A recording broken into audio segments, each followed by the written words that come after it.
NATO Qafqaza girməlidir və bu Zəngəzur vasitəsilə mümkündür.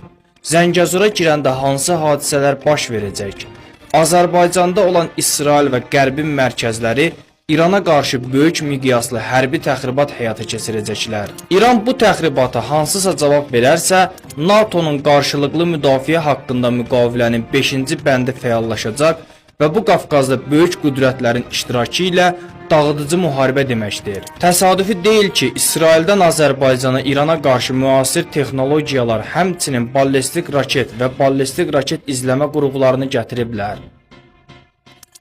Bu baş verənlər nəyi xatırladır? Əlbəttə ki, Ukrayna məsələsini. İki pravoslav və iki slavyan xalqları bir-birini qırır. Qalib kim olacaq? Sözsüz ki, Qərb olmalıdır. Rusiyanı elə işə saldılar ki, məcburi bu işə getdi və getməməsi qeyri-mümkün idi.